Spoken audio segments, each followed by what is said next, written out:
Standing near, Arjuna's heart was seized with fear. Overcome with a sorrow so deep, he spoke a steady voice, unable to keep. So, Arjun, ये भगवद गीता का पहले अध्याय का 27वां श्लोक है।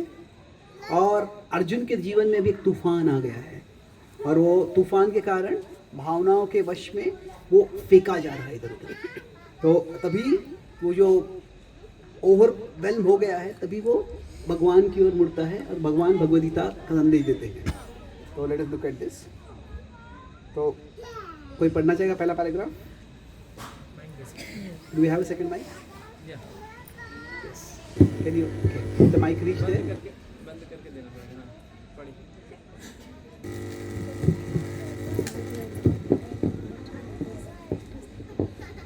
On है।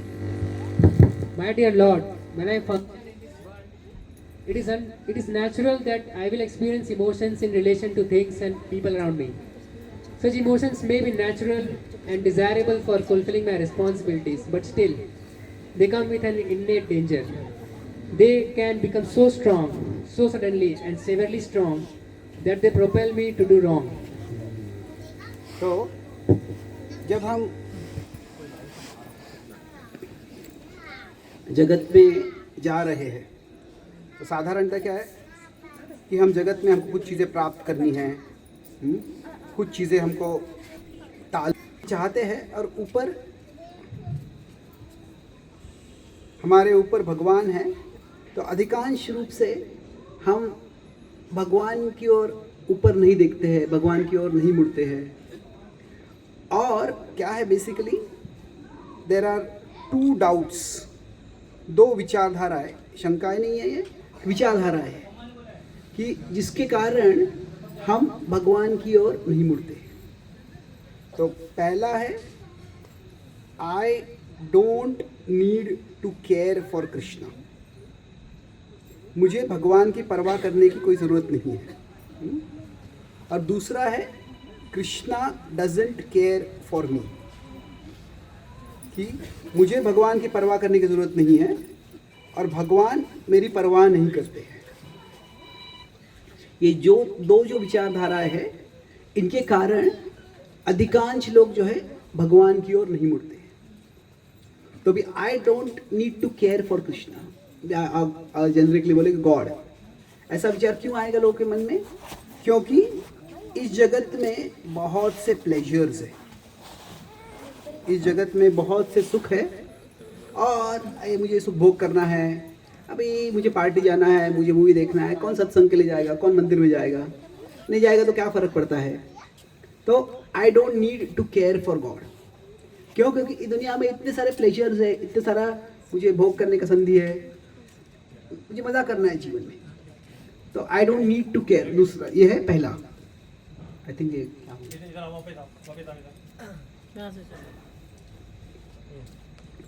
और दूसरा क्या है, इस जगत में अलग अलग प्रकार के पेन्स है, प्रॉब्लम्स है, और जब हमारे जीवन में समस्याएं आती है, खास करके हम कुछ अच्छा कार्य करते हैं फिर भी बुरा होता है हमारे साथ, तो हमको लगता है भगवान है भी या नहीं है, भगवान परवाह करते हैं भी नहीं है, does God exist, does God care, does God matter. और फिर उसके कारण क्या होता है, हमको लगता है मुझे भगवान मेरी परवाह नहीं करते तो मैं उनकी परवाह क्यों करूं। तो बेसिकली दीज टू थिंग्स, अभी कोई भी रिलेशनशिप है, इस कोई साधारण रिलेशनशिप, अभी कोई बच्चा बड़ा हो गया है, और मैं लगभग पिछले 10-12 सालों से 6 से 8 महीने भारत से बाहर प्रचार करता हूँ। तो अभी अमेरिका में अधिकांश समय रहता हूँ, तो अमेरिका में बहुत से इमिग्रेंट्स हैं। अभी थोड़ा उनका इमिग्रेंट्स के खिलाफ काफ़ी पॉलिसी नेगेटिव हो गया है, पर अमेरिका में बहुत इमिग्रेंट्स हैं, और उनमें से इंडियन इमिग्रेंट्स जो है, खास करके इंडियन इमिग्रेंट्स और कुछ हद तक चाइनीज़ इमिग्रेंट्स, ये जो है they care a lot for their family. Mexican भी है, अफ्रीकन भी है, पर इंडियंस काफ़ी है। तो अगर कोई भारत से बच्चे अमेरिका चले गए हैं, तो वो अपने माता पिता की परवाह करते हैं, भले यहाँ पर रह नहीं सकते हैं, और उनके माता पिता उनकी परवाह करते हैं। पर कई बार ऐसे हो जाता है कि अभी पहले जॉइंट फैमिलीज थे, बाद में न्यूक्लियर फैमिलीज हो गए, अभी वो न्यूक्लियस भी स्प्लिट हो गया है, तो प्रोटॉन्स और इलेक्ट्रॉन सब ऑर्बिट कर रहे हैं कॉन्क्रीट जंगल्स में। तो फिर क्या है, कोई बच्चा है वो अपने माता पिता की परवाह नहीं करता है और उसको लगता है कि मेरे माता पिता मेरी परवाह नहीं करते, तो फिर क्या है, वो रिलेशनशिप कभी एस्टैब्लिश ही नहीं होगा। रिलेशनशिप होगा भी तो भी रिलेशनशिप को सस्टेन नहीं होगा। तो उसी तरह से जब हमें भगवान की ओर मुड़ना है तो ये जगत से अलग अलग भावनाएं आ जाती है। अरे ये इतना इतना एंजॉयबल है, मुझे चाहिए अभी है, या अरे ये इतना खतरनाक है, इसको टालना है। तो डिजायर एंड फियर, जब प्लेजर होता है तो डिजायर आता है, पेन होता है तो फियर होता है।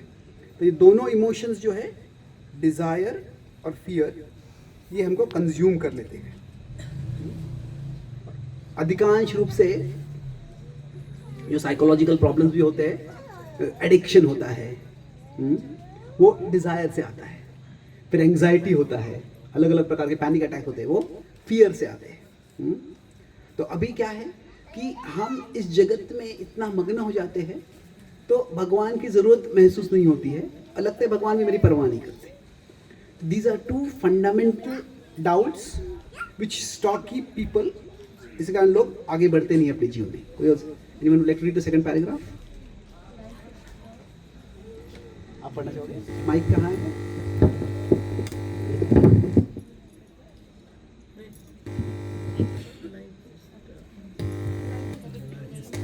Life is tough and sometimes it even be turbulent. Please, O Lord, protect me from being swept away by the waves of turbulent emotions, triggered by turbulent situations. Let the turbulence of the world remind me of need to connect with constance with you, O Lord, who rule in supreme serenity and majesty for above all the upheavals of the world. तो अभी ये जगत है, इसमें अलग अलग प्रकार से उपद्रव होता है, डिस्टर्बेंस होता है। हम एक सागर में हैं और सागर में तो हमेशा लहरें आती ही रहती हैं, और अगर कोई सागर में है तो लहरें आएगी तो ऊपर जाएगा, नीचे आएगा। तो ऐसे कभी खुशी कभी गम, वो द्वंद्व होते रहते हैं जगत में। और जब ऐसे होते हैं, उससे जो भावनाएं आती है उसमें हम फंस जाते हैं। अभी इन सब के ऊपर है भगवान। तो अभी भगवान की हमको, अगर हमें भगवान से की ओर मुड़ना है तो विश्व में अभी क्या हुआ है, एक दिलचस्प चीज़ है। मैं 2014 में पहली बार ऑस्ट्रेलिया गया था, तो वहाँ पे एक इंटरफेथ पैनल डिस्कशन था और उसमें हिंदू धर्म को मुझे रिप्रेजेंट करने को बोला था। वहाँ पे था तो वो टॉपिक था वहाँ पे, why has God not died till now, कि भगवान की अभी तक मृत्यु क्यों नहीं हो गई।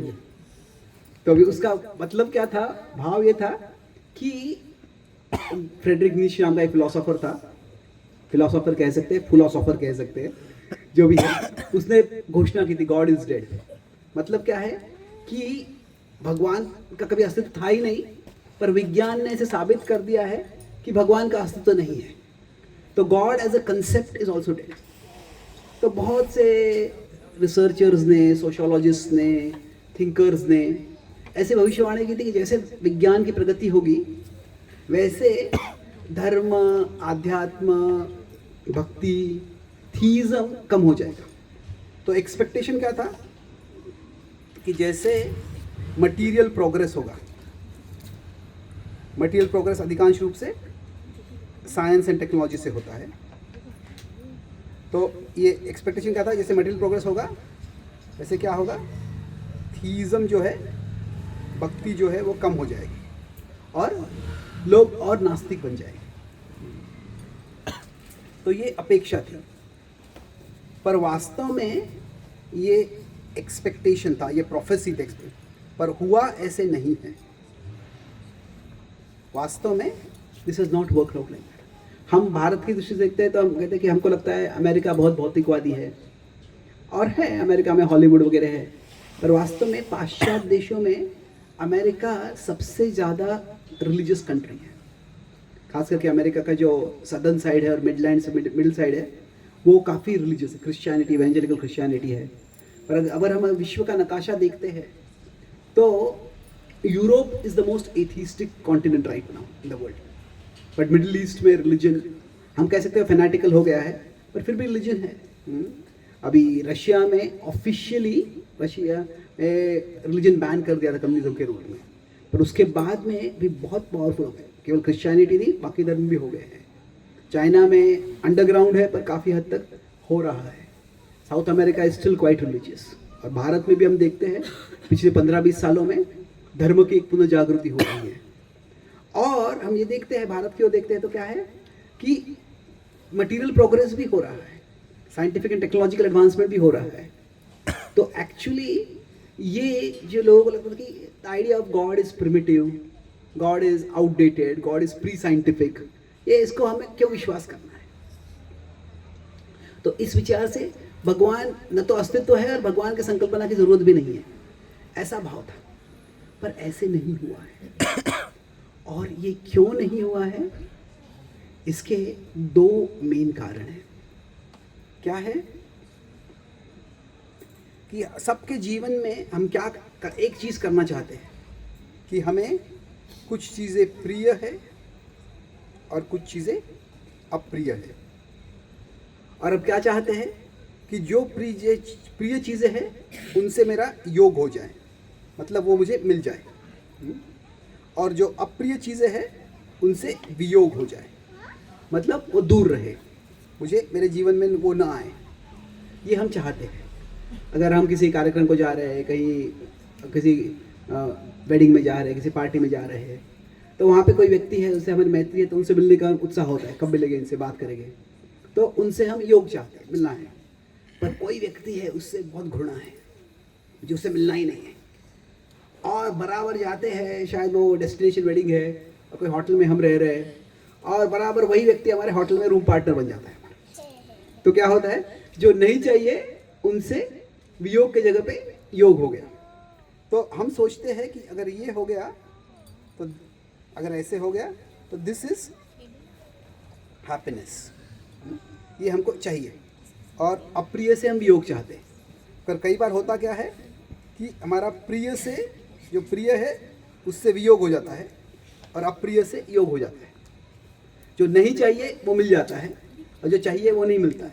यस्मात् प्रिया प्रिय वियोग संयोग जन्म शोकाग्निना सकल योनिषु दह्यमानः दुःखौषधं तदपि दुःखमतधियाहम् उमान् भ्रमामि वद मे भवदास्य योगम। तो प्रहलाद अपनी प्रार्थना में नरसिंहदेव को बताते हैं कि सारे जीव जो है वो क्या कर रहे हैं कि वो चाहते हैं कि जो मुझे प्रिय मिल जाए, जो अप्रिय है टल जाए। और ऐसे नहीं होता है तो शोकाग्निना सकल योनिषु दह्यमानः, सब शोक में रहते हैं। पर वो विलक्षण बात क्या बताते हैं कि तदपि दुःखौषधम तदपि दुःखम। होता क्या है, जब जो चाहिए वो मिलता है तभी भी सुख नहीं मिलता है, और जो नहीं चाहिए उसका टालने का हम बहुत प्रयास करते हैं पर वो टलता नहीं है।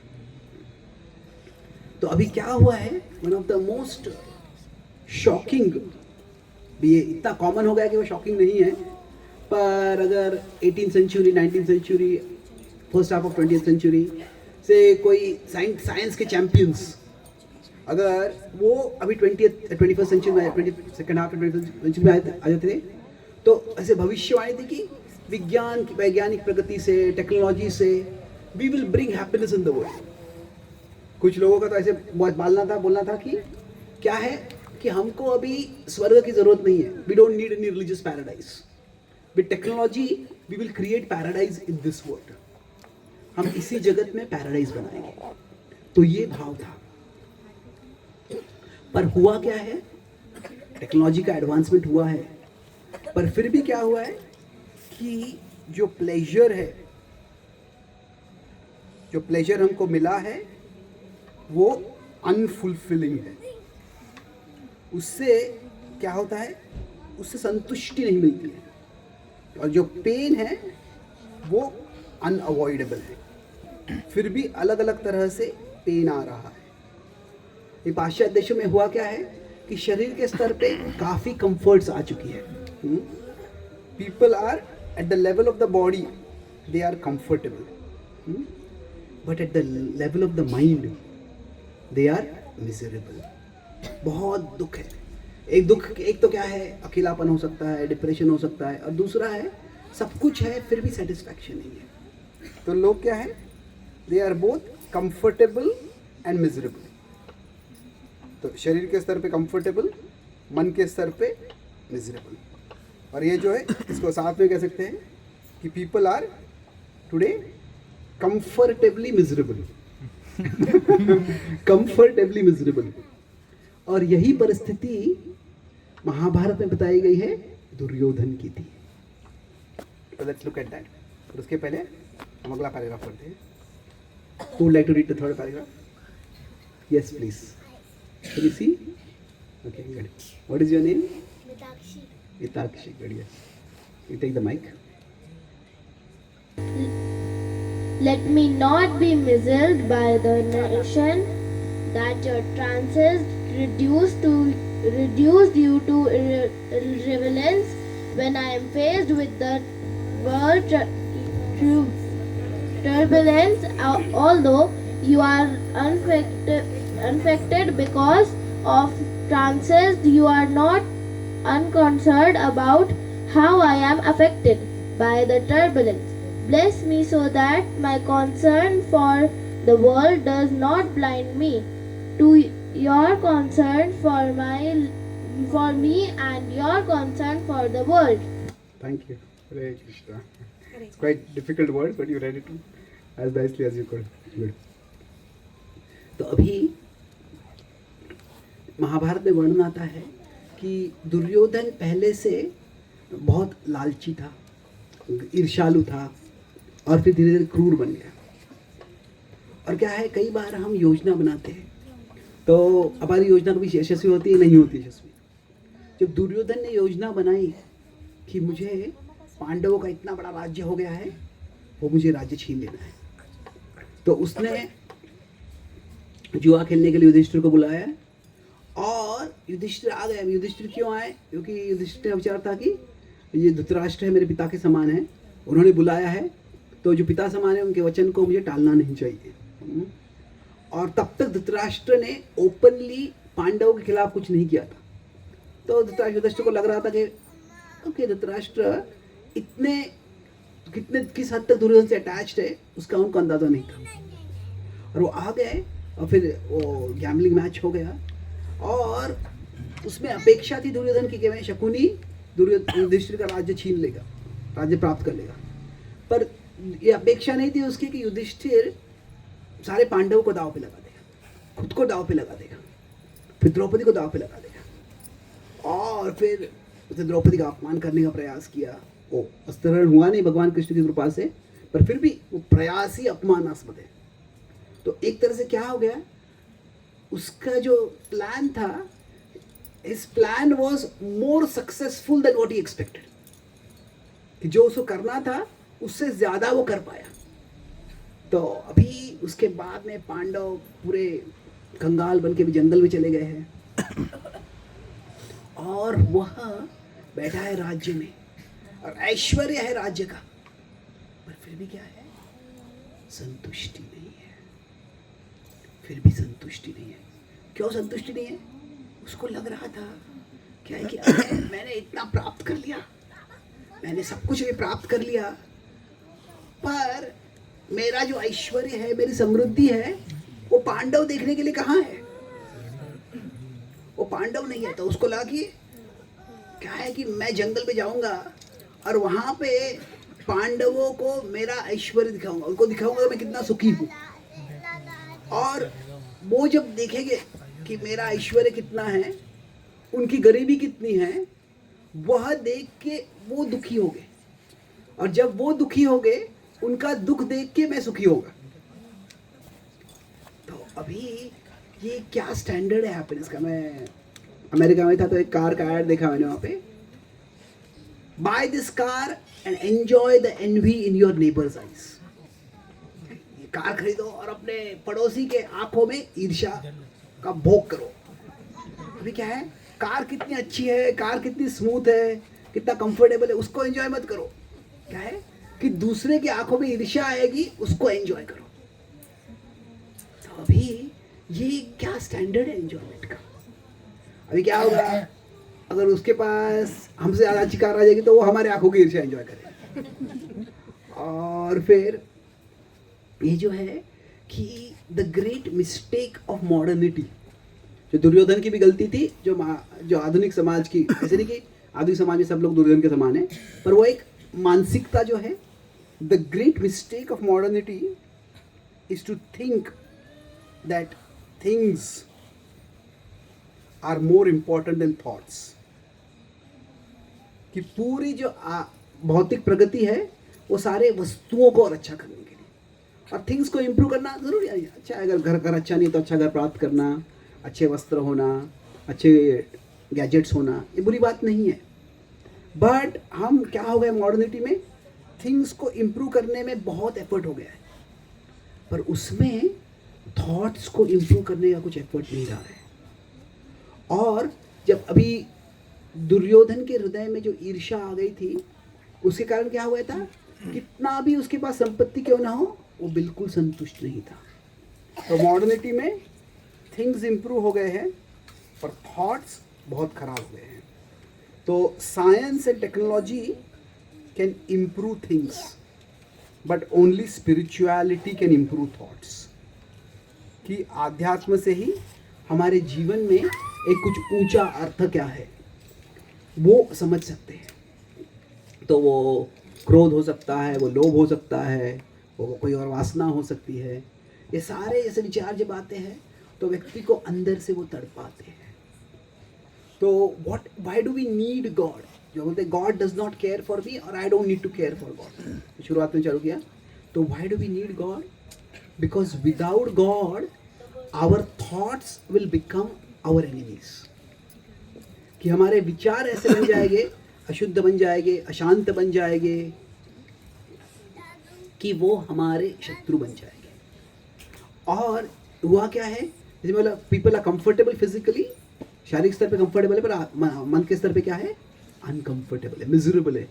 क्योंकि क्या है, थिंग्स काफ़ी अच्छे हो गए हैं पर थॉट्स इम्प्रूव नहीं हुए। तो कृष्णा, जब हम भक्ति कर रहे हैं, कई बार लोग सत्संग में आते हैं, मंदिर में आते हैं, आजकल युगों में भजन क्लबिंग चालू हो गया है। तो वो क्यों कर रहे हैं? क्योंकि क्या है, उनको मन की शांति चाहिए। I feel good about it.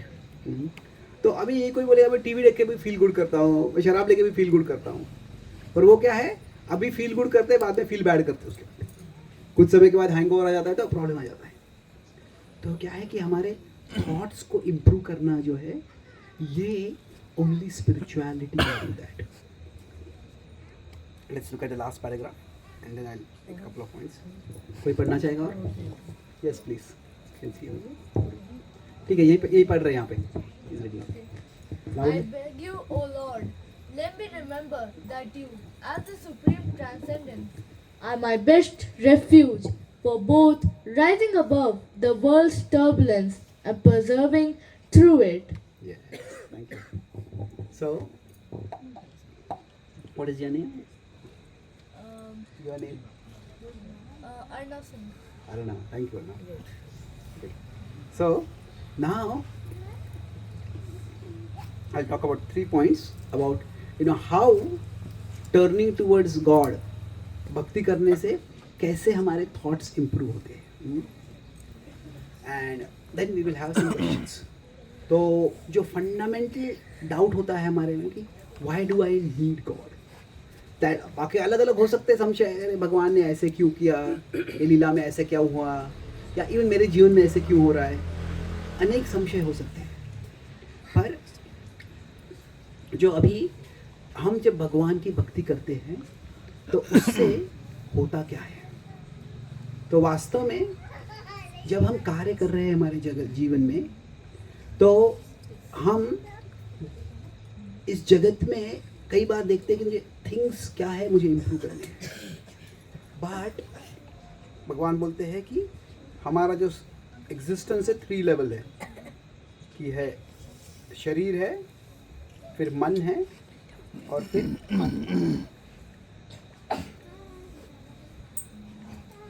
तो अभी क्या है, बाहर जो है वो थिंग्स है, बाहर अलग अलग प्रकार की वस्तु है, और फिर जो मन में जो है यहाँ पे थॉट्स है। आत्मा से चेतना आती है। जैसे अगर आप देखें यहाँ पे आपको ये रोशनी दिख रही है, तो जो लाइट है ये आत्मा है, और ये आत्मा से जो रोशनी आ रही है वो जो सोर्स ऑफ लाइट है वो आत्मा है, जो उससे रोशनी आ रही है वो चेतना है। तो आत्मा से चेतना बाहर आती है, और वो चेतना के आधार पर हम अलग अलग तरह से कार्य करते हैं, विचार करते हैं, देखते हैं, इच्छा करते हैं। तो अभी जब हम हमारे विचारों के क्वालिटी को इम्प्रूव करना चाहते हैं, तो अभी ये विचार जो आते हैं, there are 3 sources of the thoughts. Thoughts कहाँ से आ सकते हैं? थॉट्स जो हमारे मन में स्टिमुलेट होते हैं, वो एक है कि they can come from outside in, दूसरा है कि वो मन से आ सकते हैं, और तीसरा है वो आत्मा से आ सकते हैं। कि जो अभी हम विचार कर रहे हैं, अभी जो आप मैं बोल रहा हूँ वो सुन रहे हैं, आप भी सुन रहे हैं, वहाँ पे देख रहे हैं, ये देख रहे हैं। अगर कुछ इंटरेस्टिंग लग रहा है तो आप और सुनते हैं, इंटरेस्टिंग लगता है तो सोचते हैं कब खत्म होगा, प्रसाद कब होगा, कब जा सकते हैं आप। तो अभी क्या होता है, कुछ विचार बाहर से आते हैं, बाहर से हमारे मन में आते हैं। दूसरे क्या है, मन में ही अलग अलग प्रकार के पहले से इम्प्रेशंस होते हैं। जो इम्प्रेशंस मतलब क्या, कि ये हमारे मन में पहले से छवियाँ हैं, पहले से संस्कार है। अभी मान लीजिए कोई किसी ने कभी जीवन में शराब पी ही नहीं है, और वो किसी बार के बाजू से जाता है, तो देखेगा तो भी क्या ठीक है, देख के चला जाएगा। पर किसी ने शराब पिया है, कई बार पिया, पीने की इच्छा है, जैसे बार दिखता है तो क्या होता है, वो बार को देखने से सिर्फ शराब की इच्छा नहीं आती है, वो अंदर क्या है, स्मरण भी होना चाहिए, अंदर एक इम्प्रेशन होता है। तो अगर जो हमारे मन में विचार आते हैं वो एक्सटर्नल सिचुएशन से आते हैं, एक्सटर्नल ऑब्जेक्ट से आते हैं। दूसरा क्या है, वो अंदर के इम्प्रेशन से आते हैं। कि तीसरा जो है वो हमारे खुद के आत्मा से इंटेंशन आता है, मैं क्या करना चाहता हूँ। तो अभी हमारे मन में जो विचार आते हैं वो ये 3 जगह से आते हैं। और अभी आप घर साफ करते हैं, और आप साफ कर लेते हैं घर, और बाद में वापस कचरा आ गया, देखते हैं तो अरे कचरा कहाँ से आ गया है, तो ये कचरा कहाँ है, क्या कोई दरवाज़ा खुला है क्या, कोई खिड़की खुली है क्या, या कोई आया था घर में और उसके चप्पल या उससे कचरा कहीं आ गया है, या कहीं ज़मीन में एक गड्ढा है क्या जहाँ से कहीं कचरा ऊपर आ गया है। तो जब हमारे मन में डिज़ायर्स बहुत आते हैं, तो desires themselves are not bad, पर बहुत ज़्यादा डिज़ायर हो जाते हैं तो क्या होता है, वो उससे हमेशा हम डिससेटिस्फाइड रहते हैं। वो ये प्राप्त किया, और प्राप्त करना है, और प्राप्त करना है, और प्राप्त करना है, और वो डिज़ायर से व्यक्ति कभी आगे बढ़ ही नहीं पाता। तो जैसे मन में कचरा आ सकता है, वैसे डिज़ायर्स भी हमारे मन में आ जाते हैं, और the desires keep us dissatisfied. So not all desires are like dirt, but कुछ डिज़ायर्स होते हैं वो हमारे इम्प्योर कर देते हैं। वैसे फियर भी जो है, फियर बुरा नहीं है, क्योंकि इस जगत में अनेक खतरे हैं, और वो खतरों से चौकन्ना होने के लिए फियर ये हमारे अंदर से एक वार्निंग सिस्टम है। अगर कोई 10 मंजिल का घर है, वहाँ पे खिड़की से बच्चा जो है वो अपना सिर बाहर करके देख रहा है, तो माँ बोलती दूर हो जाओ खिड़की से। बच्चा बोलता है मुझे बिल्कुल डर नहीं लगता है, तो माँ बोली इसीलिए मुझे डर लगता है। क्योंकि क्या है, अगर खिड़की के बहुत पास गए तो डर लगना चाहिए आपको। तो fear is not a bad thing, पर क्या है, टू मच डिजायर या टू मच फियर, तो ये दोनों क्या होता है, 3 गुण है प्रकृति के, सत्व, रजस और तमस। तो रजोगुण में क्या होता है, बहुत इच्छाएं आ जाती है, और तमोगुण में बहुत भय आ जाता है। तो अभी ये तीनों के कारण जो होता है, ये बाहर से मन से और फिर आत्मा से हमारे मन में अलग अलग विचार आते हैं। तो अलग सबके मन में अलग अलग इच्छाएं होती है। तो मैं जब पढ़ाई कर रहा था तो बचपन से मेरी इच्छा थी कि I wanted to be the topper, और मैं हमेशा टॉप स्टूडेंट्स में ही था, पर I was somehow never the first. कभी जॉइंट फर्स्ट आया था, कभी सेकंड आया था, कभी थर्ड आया था। एक बार मैं फर्स्ट आ गया था, पर वो टीचर ने क्या कर दिया, वो एग्ज़ाम में कुछ गलत चॉइसेस कर दिया और फिर उसके बाद मैं सेकंड हो गया था। तो बाद में मैंने टीचर को दिखाया कि ये आपने मेरा आंसर सही था पर आपने गलत बोल दिया है। तो टीचर बोले कि मैं आई हैव जॉइंड, ये उनका फर्स्ट सेमेस्टर था वो कॉलेज में, स्कूल में, और वो बोले कि अगर क्या है कि अभी थोड़ा सा कुछ मार्किंग में मिस्टेक हो गया तो चल जाता है, पर क्या है अगर इतना वो टीचर ने अपने पहले ही सेमेस्टर में फर्स्ट और सेकंड को ने उसका मिस्टेक कर दिया, तो बोले कि मेरा रेपुटेशन बड़ा खराब हो जाएगा, तो can you just let it go, तुम सेकंड रह जाओ। How can I let it go? तो फिर I don't want to let it go.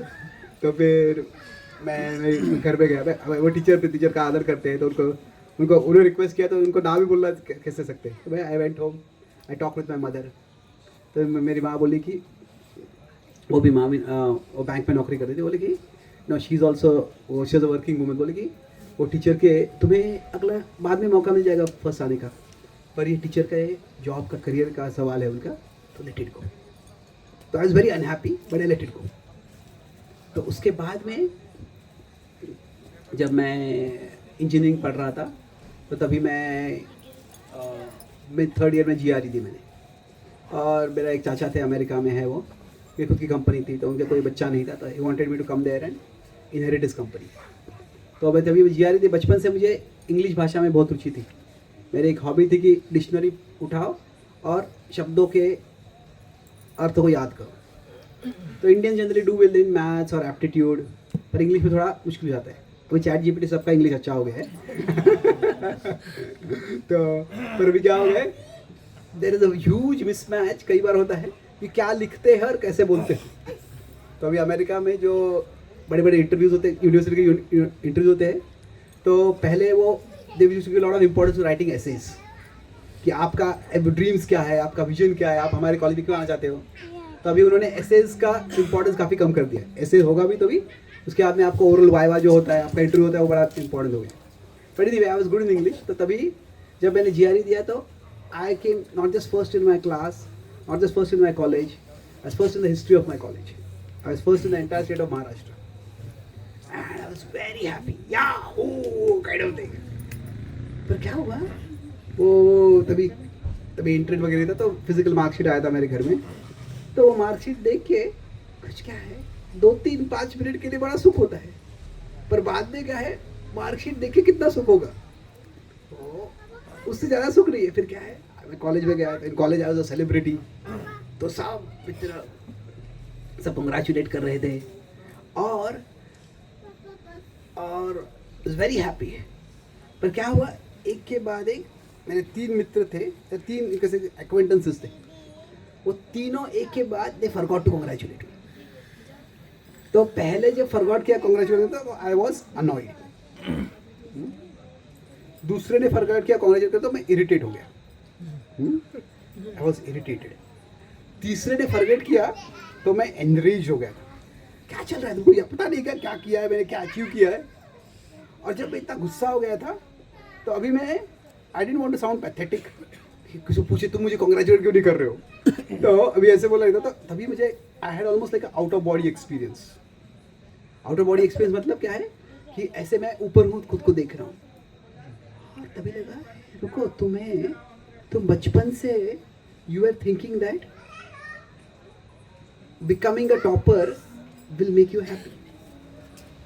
तो you have become a topper बन गए हो, पर instead of becoming happy you have become more dependent on others for your happiness। कि पहले मित्रों के संग में आराम से आप रह सकते थे, अभी इतने नीडी हो गए, कब कौन मुझे कांग्रेचुलेट करने वाला है, कब कांग्रेचुलेट करने वाला है।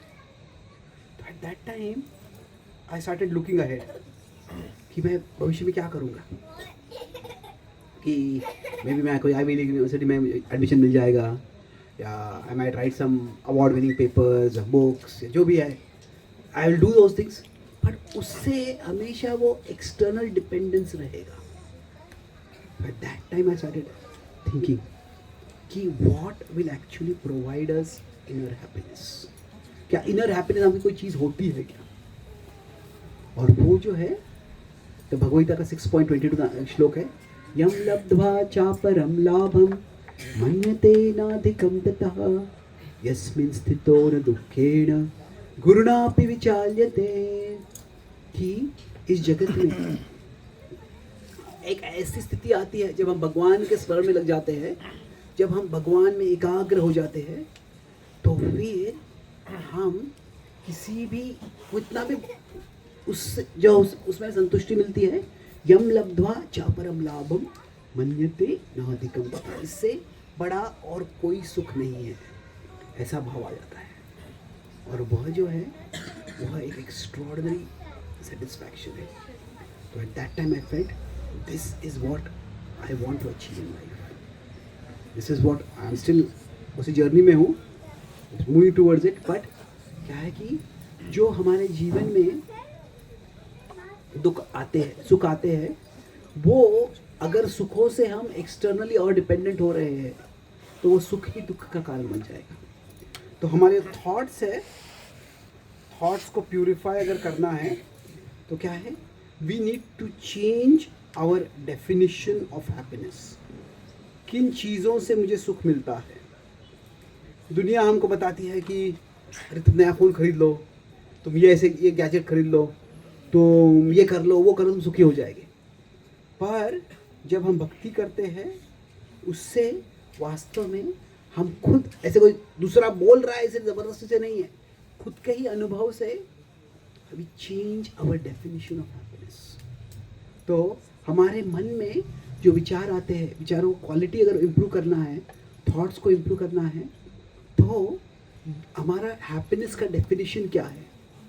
अभी क्या है कि कोई शराबी है, मान लीजिए, शराब पीना उसका हैप्पीनेस का डेफिनेशन है, तो क्या होगा, उसी डेफिनेशन के कारण उसको एडिक्शन होगा, उसी डेफिनेशन के कारण उसका डिस्ट्रक्शन हो जाएगा, उसको डिस्ट्रेस आ जाएगा। तो अभी भक्ति से we get to change our definition of happiness, कि वास्तव में भगवान के स्मरण में, भगवान की सेवा में, भगवान में एकाग्र हो जाने में, उसमें जो सुख है, सुखतरम अपरम न जातु जाने हरिचरण स्मरणामृतेन तुल्यम। तो बहुत कुछ हमें जीवन में अचीव करना है, हम कर सकते हैं, ऐसे करना नहीं, ऐसे नहीं है, बट जो अचीव करे न करे, अगर हमें भगवान से आसक्ति हो जाएगी, भगवान पे मन लग जाएगा, तो जो है, जो शांति मिलेगी, जो सुख मिलेगा, there is no comparison with that. That is the first point. ये क्या है, जो प्लेजर्स है इस वर्ल्ड के, we may get them but they won't satisfy us the way God Krishna can satisfy us. और दूसरा पॉइंट जो है कि अभी हाँ, सबके जीवन में दुख आते हैं, जैसे मैं शुरुआत में बता रहा था कि हमारे थॉट्स को इम्प्रूव करना है, तो एक है कि हमारे हैप्पीनेस का डेफिनेशन चेंज करना है, क्योंकि क्या है, दूसरा है कि हमारे जीवन में डिस्ट्रेस, दुख आने वाला है, पर वो दुख का सामना कैसे करना है। तो अभी we can live with pain और we can live in pain, with pain या इन पेन, दुख के साथ जी सकते हैं या दुख में जी सकते हैं। किसी को अगर पीठ का दर्द है, तो अगर हमेशा विचार करते रहे, पीठ को दर्द है, मुझे पीठ का दर्द है, पीठ का दर्द है, कब दर्द होने वाला है, कब दर्द होने वाला है, तो क्या है, वो विचारों से और दर्द हो जाएगा। पीठ का दर्द है तो थोड़ा चौकन्ना रहना है कि अचानक उठना नहीं है, वजन उठाना नहीं है, तो कॉशियस रहना है, बट फियरफुल नहीं रहना है। तो लिव विथ पेन सबको रहना पड़ेगा, सबके जीवन में दुख आने वाला है, बट लिविंग विथ पेन मतलब क्या, ये अगर मेरी चेतना है, इसमें पेन है, दुख है, पर लिव इन पेन मतलब क्या है, मेरी चेतना जो है वो पूरी पेन से ही भरी हुई है और कुछ है ही नहीं मेरी चेतना में। तो अभी ये कैसे संभव है कि हम पेन में हो, पर pain, we don't live in pain. सबके जीवन में अलग अलग दुख आएंगे। तो ये इसके लिए क्या है, जब हम समझते हैं कि जो भी मेरे जीवन में हो रहा है, मेरे जीवन में अगर कोई प्रॉब्लम आया है, तो जो प्रॉब्लम है ये वास्तव में इससे बड़ा, bigger than the pain in my life is God's plan for my life. कि जो मेरे जीवन में पेन है उससे बड़ा गॉड्स प्लान है। कि जब हम लोग बोलते हैं पॉजिटिव थिंक करो आप, पर पॉजिटिव थिंक कैसे करेंगे? जब हम एक पॉजिटिव रियलिटी देख पाएंगे। किसी को बोलेगे आप ग्लास आधा खाली मत देखो, आधा भरा हुआ देखो, पर किसी का ग्लास खाली ही है तो फिर क्या करने वाले हैं? वो सकारात्मक कैसे देखने वाले हैं? वो मुश्किल है देखना। तो क्या है, we need to be able to see the positive reality. Positive reality क्या है कि bigger than our pain is God's plan for our life. जो भी पेन हमारे जीवन में आएगा, जब मैं यहाँ पे आया तो शायद आपने देखा होगा मुझे चलने के लिए क्रचेस लगते हैं। तो मैं जब लगभग 1 साल का था तो तभी महाराष्ट्र में एक छोटे से गांव में शहर में रहते चंद्रपुर में, तो वहाँ पे मेरी माँ मुझे क्लिनिक में लेके गई पोलियो का वैक्सीन देने के लिए। अभी सारे वैक्सीन में से पोलियो का वैक्सीन काफ़ी रिलायबल है और पोलियो लगभग एलिमिनेट हो गया है। पर तभी क्या, छोटा सा शहर था तो इसलिए वहाँ पे कभी पावर सप्लाई चला जाता था और पिछली रात को उस क्लिनिक का पावर सप्लाई चला गया था। उसके कारण जिस फ्रिज में जो वैक्सीन रखे थे वो फ्रिज गर्म हो गया था, उसके कारण वो वैक्सीन कंटामिनेट हो गया, उसके जर्म्स मल्टीप्लाई हो गए और वो अटेंडेंट ने भी देखा नहीं और फिजिशियन ने भी देखा नहीं। और जब वो वैक्सीन मुझे दिया गया तो पोलियो टालने की जगह पे उसके कारण पोलियो हो गया। और अभी मुझे वो याद नहीं है, मैं बताया मैं 1 साल का चलना सीख रहा था और तभी गिर गया, उसके बाद में चल नहीं पाया वापस। पर मेरी जो पहली याद है इसके बारे में, मैं 2-2.5-3 साल का था, तभी कोई दूर के रिश्तेदार हमसे मिलने आई थी, तो हमारे घर में आई थी, तो वो मेरी माँ को सांत्वना दे रही थी, आपके बच्ची को पोलियो हो गया, बहुत बुरा हो गया ये। तो मेरी माँ का जो वचन है अभी तक मुझे याद है, वो बड़े स्पष्ट, काम, क्लियर, कॉन्फिडेंट वॉइस में बोली कि what ever he lakhs physically God will provide him intellectually.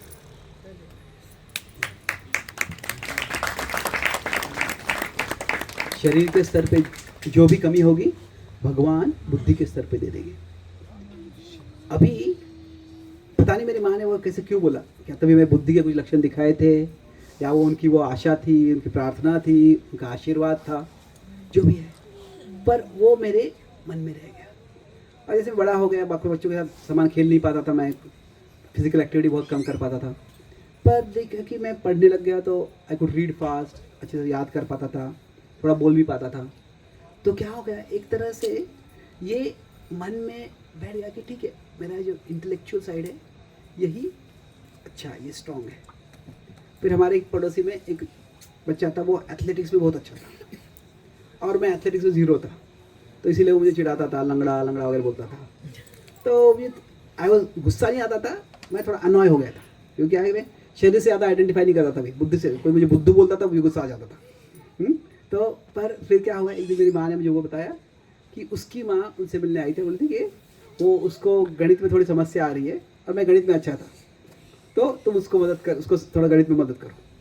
जैसे मेरी माँ ने बोला, मैं बोला नहीं, मैं बिल्कुल नहीं करने वाला उसको मदद। तो मेरी माँ बोली नहीं नहीं, वो हमारे पड़ोसी है और वो तुम्हारा मित्र है। बोला मेरा मित्र नहीं है वो। तो I didn't want to help him at all, पर मेरी माँ बोली नहीं, उसको तुम्हें मदद करना चाहिए। तो तभी जब वो मैं उसको मदद करने लग गया, उसके हाथ बैठा, उसको समझा रहा था थोड़ा बहुत, और 10-15 मिनट उससे बात की और जैसे लगा कि उसके कानों के बीच में कुछ है ही नहीं, उसके दिमाग की जगह कुछ खाली है। He was just not able to understand. प्रयास कर रहा था और समझ नहीं पा रहा था। तो एक पार्ट से I felt like laughing at him, पर समथिंग स्टॉप मी, ऐसा नहीं। बाद में वो उसको व्यक्त कर पाया मैं, ये क्या है कि मेरी फिजिकल इनेबिलिटी है और फिजिकल लिमिटेशन है, शारीरिक स्तर पर लिमिटेशन, उस पर वो हंस रहा है, और उसका एक बौद्धिक स्तर पर लिमिटेशन है, उस पर मैं हंसूंगा तो उसमें और मुझ में क्या फ़र्क है। तो अभी कोई कह सकता, मैं विचार कर सकता हूँ क्योंकि मैंने क्या किया है जिसके कारण मुझे ऐसे शरीर में कमी आ गई, और ये वैलिड सवाल है। पर मैं ये भी सवाल कर सकता हूँ, मैंने क्या किया है जिससे मुझे ये बौद्धिक क्षमता मिली है। तो क्या है कि हमारे सबके जीवन में बुरा होगा, लाइफ विल बी अनफेयर, ये सबके साथ होता है, सबके साथ बुरा होता है। पर अगर वो जो बुरा हुआ है वही देखते रह गए हम, तो हम फंस जाएंगे। हम सबके साथ अच्छा भी होता है। तो in the big picture life is fairly unfair. Fairlie unfair मतलब क्या है कि कुछ हमारे साथ बुरा होता है, कुछ अच्छा भी होता है। तो अभी अगर हम देखेंगे किस तरह से लाइफ अनफेयर है मेरे साथ, तो we will live in pain. हमेशा शिकायत करेंगे, हमेशा ईर्ष्या करेंगे, हमेशा नकारात्मक भाव रहेगा। पर अगर हम देखेंगे कैसे लाइफ फेयर है, तो पेन रहेगा but we will live with pain, not in pen.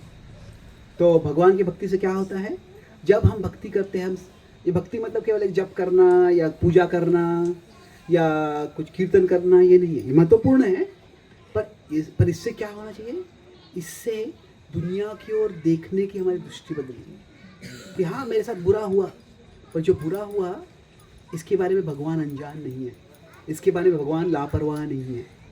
ये जो बुरा हुआ है उसके माध्यम से भगवान कुछ अच्छा करेंगे।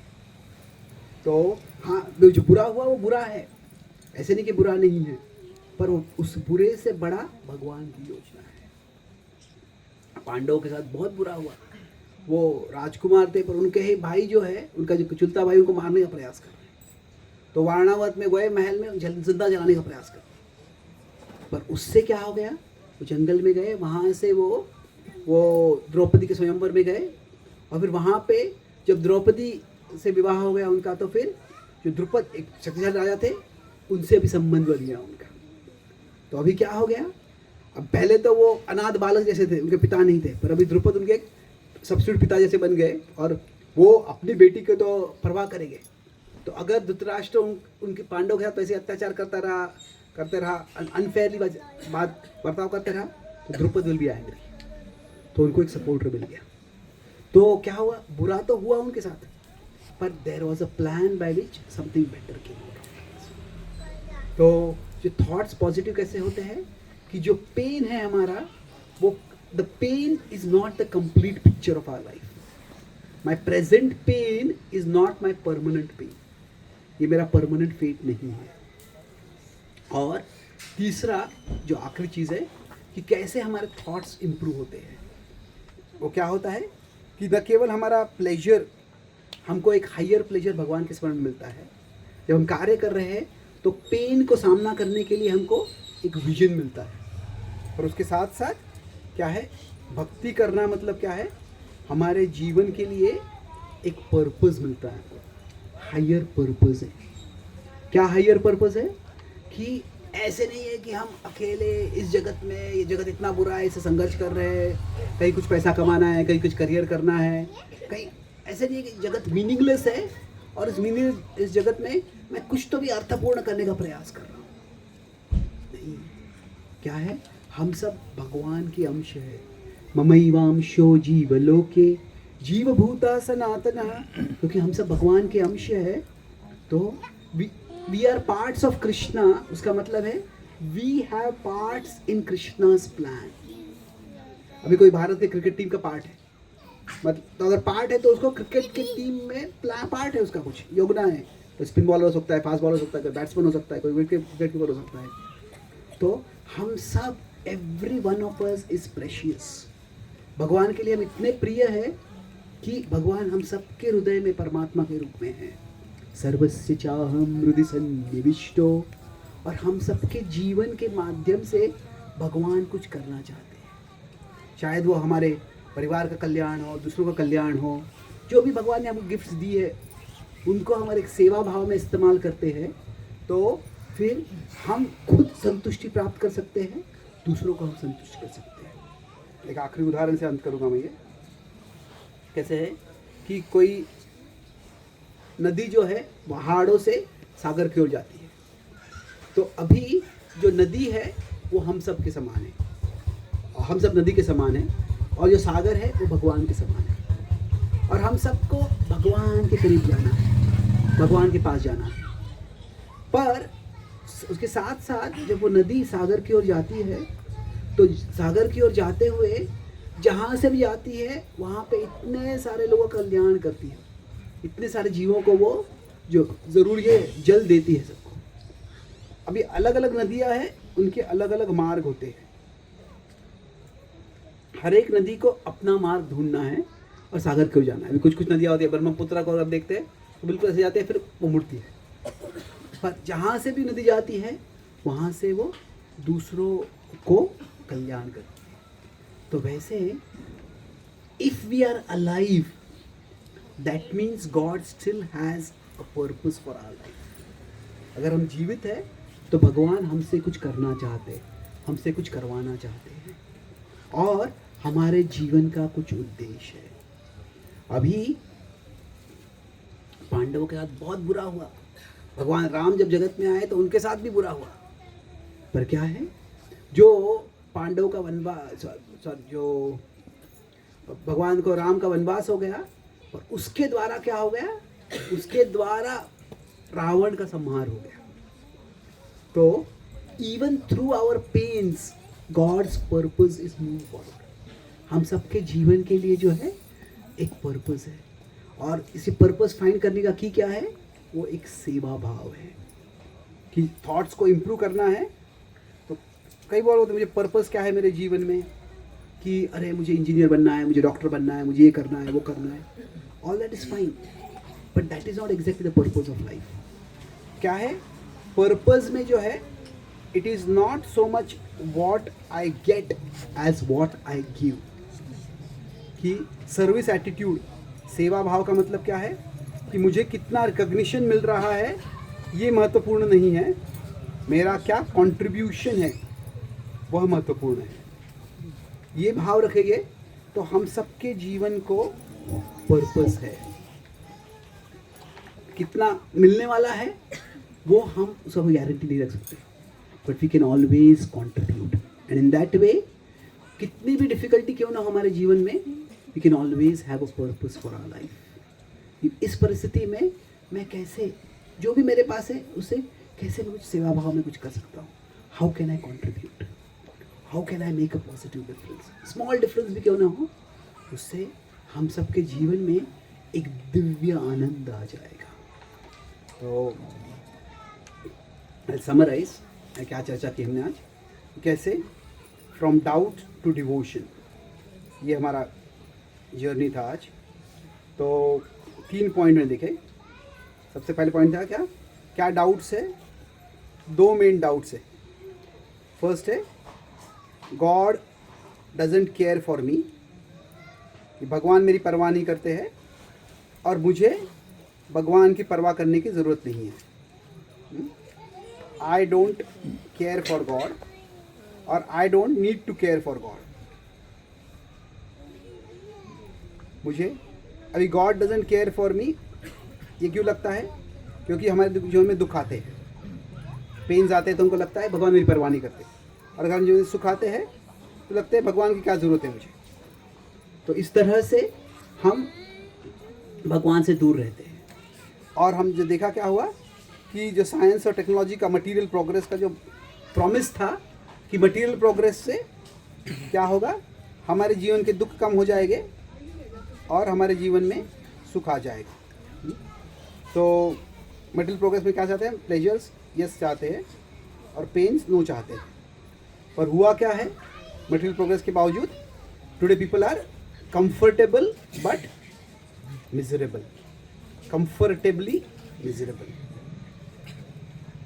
ये कंफर्टेबली मिजरेबल क्यों हो गए हैं, क्योंकि मटेरियल प्रोग्रेस से थिंग्स इम्प्रूव हो गए हैं पर थॉट्स इम्प्रूव नहीं हुए हैं।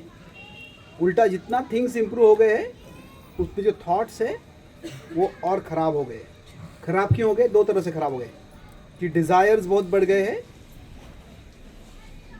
बहुत बढ़ गए हैं कि मुझे ये चाहिए वो चाहिए, और जो डिज़ायर्स है वो इनसेशिएबल हो गए, जो क्रेविंग है, एडिक्शन हो गया। दूसरा क्या है, फियर्स जो है वो बहुत बढ़ गए हैं, और उसके कारण क्या है, वो हम संतुष्ट नहीं हैं। तो फिर तो सोल्यूशन क्या है, तो स्पिरिचुअलिटी से क्या होता है, आध्यात्म से कैसे हमारे थॉट्स इंप्रूव होते हैं। हमने देखा 3 चीज़ें देखी इसमें। पहला चीज़ क्या था कि जो हमारा जो रिमेम्बर, हम कृष्ण को रिमेम्बर करते हैं तो उससे क्या होता है, जो प्लेजर मिलता है एक डिवाइन प्लेजर मिलता है, एक सबलाइम, एक दिव्य प्लेजर मिलता है वो। दूसरा है कि जब हम कृष्ण के प्लान को देखते हैं, कृष्ण प्लान देखते हैं, तो क्या है उससे जो प्लेजर बढ़ जाता है, हमारा जो पेन है वो कम हो जाता है। जो भी दुख आया है, ये दुख है मेरे जीवन में, पर इससे बड़े भगवान की योजना है। और तीसरा है भगवान के रिमेम्बरेंस से क्या होता है हमको, Krishna's purpose becomes my purpose. मतलब क्या है कि भगवान की योजना में मुझे भी एक योगदान करने का मौका है। तो जैसे इस तरह से जब हमारा पेन का प्रोसेसिंग करने का कैपेसिटी बढ़ जाता है, हमको एक हायर प्लेजर मिल जाता है भगवान के स्मरण में, और हमारे जीवन का एक हायर पर्पस आता है। तो इससे जो थॉट्स हैं हमारे इतने पॉजिटिव हो जाते हैं कि भले ही नकारात्मक परिस्थिति कितनी भी क्यों ना हो, उसमें भी हम शांत रह सकते हैं, उसमें भी हम संतुष्ट रह सकते हैं। बहुत बहुत धन्यवाद। हरे कृष्ण। हरि बोल। किसी कोई सवाल है? Yes, please. Hare Krishna. Thank you for such a wonderful lecture. प्रभु जी, मेरा प्रश्न है कि जैसे हम कुछ मटेरियलिस्टिक लोगों को देखते हैं, जो एथलीट्स हैं या कुछ बिजनेसमैन हैं या पॉलिटिशियन हैं, जो सो कॉल्ड रिलीजियस नहीं है ना प्रोफेस करते, पर वो बहुत डिटरमाइंड होते हैं और बहुत पॉजिटिव होते हैं और बहुत डिटरमाइंड होते हैं अपनी लाइफ, अपने एम्स के प्रति और अपने गोल्स के प्रति, और बहुत एडवर्स सिचुएशन से रिकवर भी करते हैं और पॉजिटिव होते हैं। तो उनकी पॉजिटिविटी को और एक आध्यात्मिक व्यक्ति की पॉजिटिविटी को कैसे कंपेयर किया जाए? Good question. तो कुछ जो बहुत आध्यात्मिक नहीं है उन लोगों में डिटर्मिनेशन होता है, पॉजिटिव होता है। हाँ, तो अभी two different things over here. एक है कि जो आत्मा है, आत्मा में पॉजिटिविटी का पोटेंशियल अपने आप से है। तो भी कई बार माता पिता मुझे पूछते हैं कि हमारे बच्चे फ़ोन से आए, फ़ोन से इतने एडिक्ट हो गए, फ़ोन से निकलते ही नहीं है, तो इतना एडिक्शन क्यों हो गया है? तो आई ऑफन से कि एक्चुअली दैट इज़, वो सवाल नहीं पूछना चाहिए हमको। पूछना चाहिए कि फ़ोन इतना आकर्षक है तो सब बच्चे हमेशा के लिए फ़ोन से एडिक्ट क्यों नहीं हो जाते? क्यों? ऐसे नहीं कि माता पिता नहीं बोलते इसलिए नहीं कर रहे। क्यों? क्योंकि वो एक तरह से कृत्रिम है, वो आर्टिफिशियल है। The soul knows that I want something more. शायद कभी कभी वो प्रलोभन के कारण वो भूल जाएगा।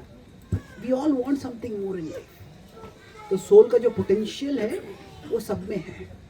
वो भले ही वो व्यक्ति खुद स्पिरिचुअल ना हो, पर सोल का पोटेंशियल जो है वो सब में है। और जब व्यक्ति पॉजिटिविटी होती है, तो वो पॉजिटिविटी कहाँ से आती है कि that person has to find some meaning and some purpose for their life. तो अभी जो मीनिंग एंड पर्पस जिसके जीवन में है, they can have positivity and they can face pain. पर उसमें फ़र्क क्या है कि वो जो उनका जो मीनिंग और sense of meaning, sense of purpose जो है, वो एक तरह से उनके वर्ल्ड व्यू में सपोर्टिंग कुछ नहीं है उनके लिए। मतलब क्या है, ये जगत मीनिंगलेस है अगर भगवान नहीं है।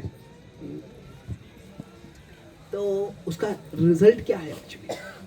सी, if God does not exist, ये केवल एक धार्मिक बिलीफ है कि मैं भगवान को नहीं मानता हूँ।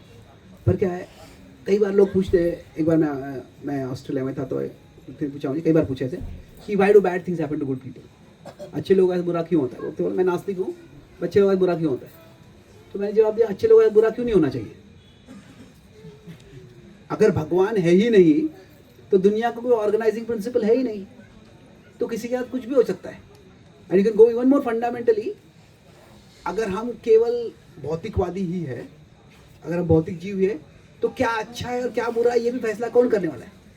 बायोलॉजी की दृष्टि से अगर एक शेर जो है वो एक हिरण के पीछे दौड़ता है, तो अगर हिरण तेजी से दौड़ेगा तो शेर भूखा मरेगा, और शेर तेजी से दौड़ेगा तो हिरण मर जाएगा। तो इसमें क्या अच्छा है क्या बुरा है? तो biologically is only survival, and what is favourable to survival, what is unfavourable to survival.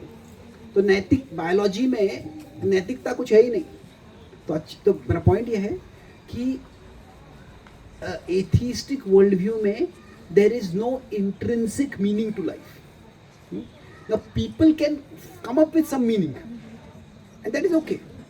तो we can give credit to them कि उन्होंने अपना एक मीनिंग और पर्पस कुछ अपने जीवन के लिए लेके आए हैं और उसके कारण वो पेन को टॉलरेट कर रहे हैं, उसके कारण वो आगे बढ़ रहे हैं। पर हम ये विचार कर सकते हैं कि if they had a world view जिसमें दे सॉ कि जो मेरा मीनिंग और पर्पस है it is a part of a larger meaning and purpose, तो फिर they would have been able to do so much more. तो मान लीजिए कोई एक योद्धा, एक सोल्जर है, वो शत्रु से फाइटिंग कर रहा है और बहुत फाइटिंग कर रहा है और बहुत डिटर्मिनेशन से फाइटिंग कर रहा है, वो हीरोइक है वो। पर अगर उसको लगता है कि मैं अकेला हूँ, यहाँ पे देश से और कोई नहीं आ रहा है मदद करने के लिए, तो वो फाइटिंग करेगा, डेस्परेटली करेगा। पर अगर उसको पता है कि यहाँ पे एक पूरी सेना है और वो सेना में मैं एक पार्ट हूँ, वो बहुत इंपॉर्टेंट पार्ट हो सकता है, हीरोइक पार्ट हो सकता है, but he can do, that same person can do so much more.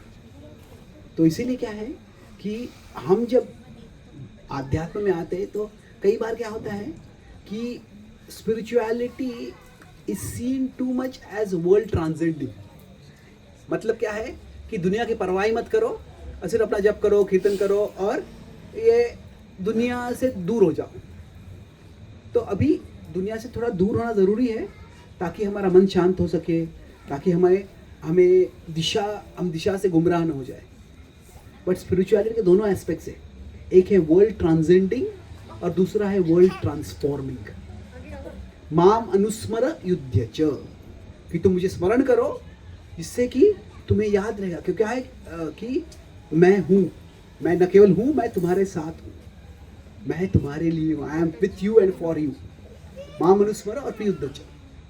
तो कभी कभी क्या होगा, अगर हम स्पिरिचुअलिटी कर रहे हैं, दोनों कंपोनेंट हमारे स्पिरिचुअलिटी में हो गए, वर्ल्ड ट्रांसेंडिंग और वर्ल्ड ट्रांसफॉर्मिंग, तो फिर जो मीनिंग एंड पर्पस जो बहुत आध्यात्मिक नहीं है उनमें है, उतना ही और उससे ज़्यादा हम में भी आ सकता है। Okay, thank you. Any other question और कमेंट? Yes please. कीर्तन करना, भजन करना, पूजा करना, इट इज एक्चुअली नॉट भक्ति। नहीं, थोड़ा बताएंगे भक्ति एक्चुअली क्या है और क्या वे है? क्या कीर्तन करना, भजन करना, क्या ये भक्ति नहीं है? नहीं, I didn't say that, I said that it alone is not bhakti. Okay, कि bhakti is not just another to do in our life, कि मुझे काम करना है, मुझे घर का देखभाल करना है, मुझे करना है, एक्सरसाइज करना है, मुझे भक्ति भी करनी है। Bhakti is not another to do, bhakti is another way to do. भक्ति से क्या होता है, हमारे पूरे जीवन का विजन बदल जाता है, हमारे खुद का मैं कौन हूँ, मैं क्या करना है, ये विजन बदल जाता है। और and then bhakti will inform and transform everything that we do in life. तो इसीलिए क्या है कि अभी हम जो कार्य कर रहे हैं, एक तरह से देखेंगे तो हमारे जीवन में अनेक टू डूज है, 1 2 3 4, शायद एक दिन में हमको 15 टू डूज है हमारे लिए, ये सब करने हैं मेरे लिए। तो उसमें क्या है, शायद 10वां टू डू जो है वो भक्ति है। तो ये एक दृष्टि देखने का, भक्ति इज अनदर टू डू। और एक दृष्टि से सत्य है कि हम सत्संग में आते हैं, हम अनेक कार्य करते हैं, हम जप भी करते हैं, साधना भी करते हैं, पर भक्ति का वास्तव में क्या होता है, it underlies and it changes how we do everything, it is another way to do. जब हम भक्ति करते हैं, जब हम समझते हैं कि वास्तव में भगवान है और मैं भगवान का अंश हूँ और भगवान की योजना के अनुसार ये जगत चल रहा है, उसमें मुझे सहभागी होना है। तो भक्ति करने से क्या होता है, साधारणतया हमारे लिए पहले ये जगत बहुत बड़ा होता है और भगवान जो होते छोटे से होते। भगवान है भी नहीं है, क्या फ़र्क पड़ता है। पर जब जैसे हम भक्ति करते हैं, उससे क्या होता है, ये जगत छोटा बन जाता है और भगवान बड़े बन जाते हैं। तो जब भगवान बड़े बन जाते हैं मतलब क्या है कि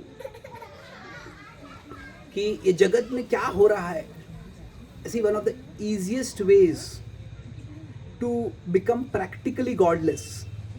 अगर आपको भगवान की चेतना से दूर जाना है तो क्या है, न्यूज़ पढ़ो, अरे यहाँ पे ये हो गया, वहाँ पे वो हो गया, इसने ऐसे कर दिया, उसने ऐसे कर दिया। तो न्यूज़ में क्या होता है, कुछ भी मीनिंग, कुछ भी प्लान, कुछ भी हायर रियलिटी दिखता है। सब यहाँ पे केओस है, यहाँ पे कन्फ्यूजन है, यहाँ पे कार्नेज हुआ है, ऐसे होता है। So we need to turn away from the world to turn towards God. ठीक है, जो भी हो रहा है ये जगत में जो हो रहा है वो हिस्ट्री है, पर जब हम भगवान को देखते हैं, जब when Krishna becomes bigger, we understand that history is his story. कि history is his story, भगवान की योजना है, तो इसलिए उसमें मुझे भी सहभागी होना है। सो भक्ति में ज़रूर हमें जप करना है, कीर्तन करना है, सत्संग में आना है, दैट्स वेरी इंपॉर्टेंट। उससे ये एहसास होता है कि भगवान है, Krishna is the bigger reality, Krishna has a bigger plan for my life. और उससे फिर हमारे लाइफ के जो चैलेंजेस है, उस हमारे लाइफ की जो रिस्पॉन्सिबिलिटीज़ है, हमारे जो टैलेंट्स है, हमारे जो ड्रीम्स है, उसको हम मोर हारमोनियसली डेवलप कर सकते हैं। Does answer question?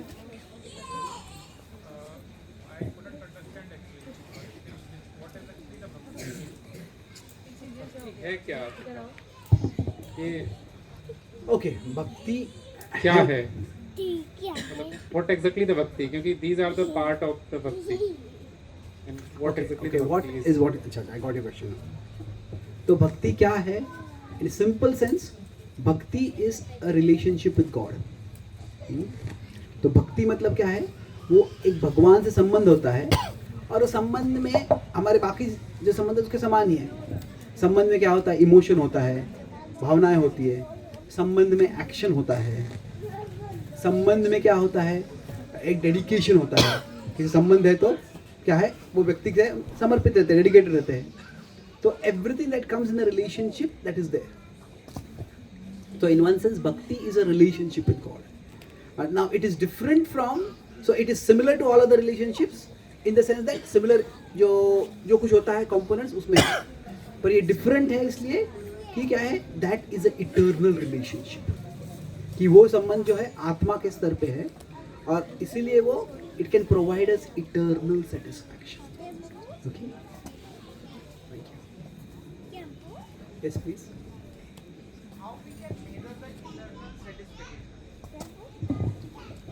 हम अपने इंटरनल सेटिस्फिकेशन को मेजर कैसे करें? इंटरनल सेटिस्फैक्शन कैसे मेजर कर सकते अंतरात्मा हैं? से हम सुखी हैं, तो हम इसको मेजर कैसे करें? Yes. So we have to wait for science to make a device to measure happiness. नहीं, क्या है कि वास्तव में this is one of the blind spots of science. ये क्या है कि साइंस बहुत एडवांस में गया है, and it's not to criticize science, but it is to contextualize. क्या है कि जो हम सब के लिए हमारे इमोशंस बहुत इंपॉर्टेंट हैं, पर with all the advancement of science we cannot measure emotions.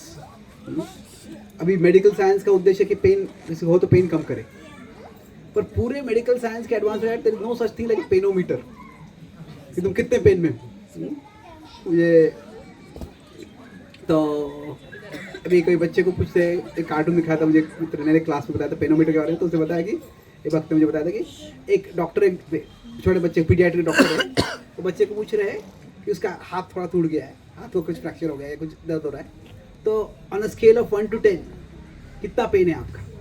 तो बच्चा बोलता है 10,000 है। तो क्या है कि अभी पेन मेजर करने के लिए कुछ है नहीं, तो भावनाओं को हम वास्तव में मेजर नहीं कर सकते। बट मेजर नहीं कर सकते इसका मतलब वो ये सब्जेक्टिव है, बट क्या है कि हमारा इनर हैप्पीनेस अगर होगा तो उसके मेजरमेंट्स नहीं है, पर उसके सिम्टम्स है। उसके सिम्टम्स क्या है? मेनली 2 सिम्टम्स है, भक्ति परेशानुभव विरक्तिर अन्यत्र च। तो इनर अगर हैप्पीनेस होगा तो जो हमारा एक्सटर्नल इन्फैचुएशन है, एक्सटर्नल क्रेविंग है, एक्सटर्नल अटैचमेंट्स है, वो डिक्रीज हो जाएंगे। अगर कोई कहता है कि I am the happiest person in the world and I am an alcoholic, तो अगर आप इतने सुखी हो तो आप शराब पे इतने डिपेंडेंट क्यों हो गए? ये basically trying to run away from unhappiness, and वो शराब में आ रहे। तो जो एक्सटर्नल इन्फैचुएशन जो होता है, एक्सटर्नल नीडीनेस जो होता है, ऐसे नहीं करें कि एक्सटर्नल सबको रिजेक्ट कर, सब चीज़ों को रिजेक्ट करना है। इस जगत में रहने के लिए एक्सटर्नल चीज़ें ज़रूरी है, पर जितना व्यक्ति इंटरनल हैप्पी है, वो जो एक्सटर्नल इन्फैचुएशन वो कम हो जाएगा, एक्सटर्नल नीडीनेस जो है कम हो जाएगा। और दूसरा क्या है कि वो internal focus, internal dedication, internal absorption जो है वो बढ़ जाएगा। अभी इंटरनल का मतलब ये नहीं है कि हमेशा अकेला ही रहना है, बट बेसिकली क्या है कि अगर मुझे अंदर से सुख मिल रहा है तो अंदर जहाँ से सुख मिल रहा है वो कार्यों की ओर मैं और आकर्षित हो जाऊंगा। अगर किसी को भगवान के कीर्तन में सुख मिलता है तो अभी क्या है, हम कह सकते हैं वो एक्सटर्नल एक्टिविटी कर रहे हैं, पर वो एक्सटर्नल एक्टिविटी से हम इंटरनल कनेक्शन डेवलप हो रहा है, तो इंटरनल जो एब्जॉर्प्शन बढ़ जाता है। तो ये दोनों अगर हो रहे हैं तो वास्तव में हम आध्यात्मिक प्रगति कर रहे हैं। It's like climbing a mountain. अगर माउंटेन क्लाइंब कर रहे हैं तो अगर हमारे पास कुछ मेजर करने का डिवाइस है तो कितना मैं हाइट पे ऊपर गया हूँ, कितना ऊपर नहीं गया वो देख सकते हैं। पर अगर ऐसा डिवाइस नहीं है तो क्या देख सकते हैं कि अगर मैं पहाड़ के ऊपर चढ़ रहा हूँ तो पहाड़ के नीचे जो घर है वो कितने छोटे होते जा रहे हैं, और पहाड़ के ऊपर कोई शिखर है तो वो कितना बड़ा होते जा रहा है। तो जैसे ही हम स्पिरिचुअल ग्रोथ करेंगे तो मटेरियल चीज़ें छोटी हो जाएगी, तो मटेरियल इन्फैचुएशन कम हो जाएगा, और जो स्पिरिचुअल इनर एब्जॉर्प्शन जो है, स्पिरिचुअल एब्जॉर्प्शन जो है वो शिखर और स्पष्ट हो जाएगा, तो उसकी ओर और आकर्षित हो जाएगी। Thank you.